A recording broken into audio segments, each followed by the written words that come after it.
Je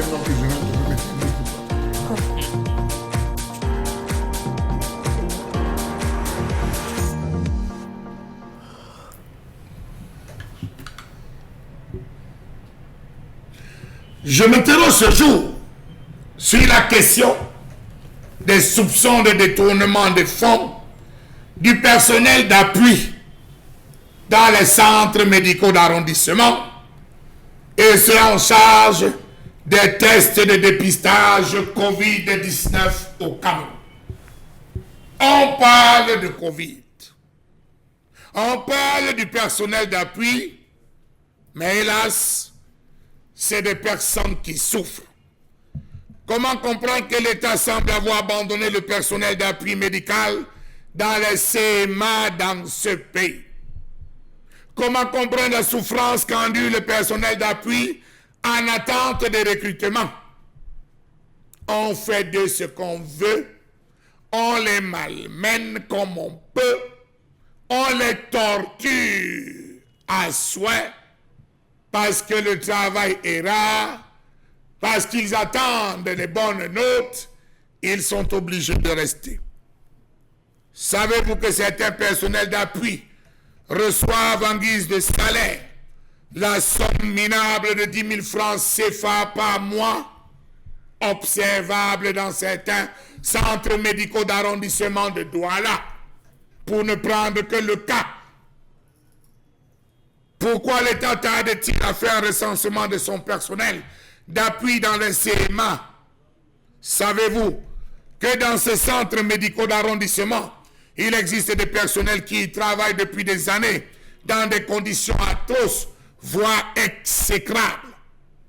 Ils se plaignent, mais on leur rappelle, vous n'êtes que personnel d'appui. Comment comprendre que les plaintes de ce personnel médical ne soient véritablement pas pris en compte par la hiérarchie du ministère de la Santé? C'est des personnes qui souffrent. Pourquoi le strict SMIC qu'on a arrêté n'est pas respecté? Ils émangent plus. Ils sont obligés de se débrouiller. Comment comprendre que des personnes recrutées au départ avec un contrat de travail pour une durée d'1 an se retrouvent à devenir des stagiaires permanents sans aucune forme de procédure? On les a informés, un point c'est tout. Comment comprendre que des pères et mères de famille travaillent comme des forçats depuis des années dans ces CMA? Savez-vous qu'avec un salaire qui varie constamment, on a pris la fourchette dans les 6 arrondissements de Douala, on a pris la fourchette dans les CMA.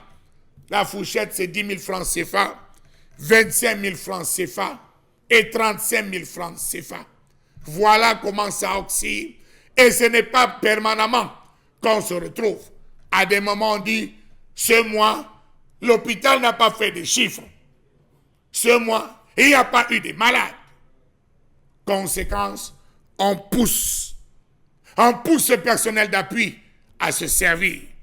Voilà donc des salaires qui oscillent avec les primes, qui à certains moments se retrouvent à ne plus même se faire voir, qui disparaissent alors que la hiérarchie roule carrosse.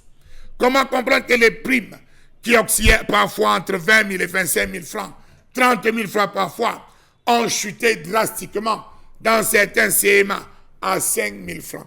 D'autres, c'est 2 500 francs CFA. 2 000. Et rien. Sans aucune explication. Vous prenez ou vous ne prenez pas. Contraint, vous vous retrouvez à récupérer. Frappe quand tu nous tiens. Comment comprendre que certains secrétaires généraux des CMA soient tout le temps exclus lors du partage? Ils se plaignent, des requêtes sont formulées, adressées à qui de droit, mais jamais ça n'aboutisse. Quel texte de la République stipule une telle bêtise? Savez-vous que c'est depuis des années déjà que ce personnel d'appui a été réduit en simple stagiaire? Que dit donc des centres où on fait le test PCR, test de dépistage du COVID-19? Depuis mars, ils cherchent leur argent. Ils cherchent le salaire qui avait été promis. Depuis mars, ces agents que vous apercevez un peu partout dans des bâches dans les différentes zones qui avaient été requises pour faire rapidement ces tests. Oui, ils sont assis, mais c'est des gens qui souffrent parce qu'ils ne sont pas payés depuis. C'est des personnes qui sont obligées de développer des petites affaires, des toutes petites affaires pour avoir 2500, pour avoir 5000, pour avoir 10 000. On va dire que c'est fait exprès parce qu'eux aussi se plaignent. Payez-nous. Au départ de cette affaire, on avait arrêté un contrat. Vous devez nous payer. On s'expose au principe d'attraper nous-mêmes le Covid. Ils sont assis partout. Ils font des prélèvements. Ils attendent la fin du mois. Ils ne voient rien. Pourtant, quelque part, il y a quelqu'un qui s'est assis dessus, qui mange bien, qui vit bien et qui espère que ce principe de Covid continue à durer. Avec à côté, pour les plaintifs, vous ne voulez pas, vous partez. L'État est saturé de dossiers. Il ne manque pas de jeunes à recruter. Soyez fiers de faire partie de cette équipe. Ainsi va le Cameroun. Portez-vous bien tant que la tortue existe.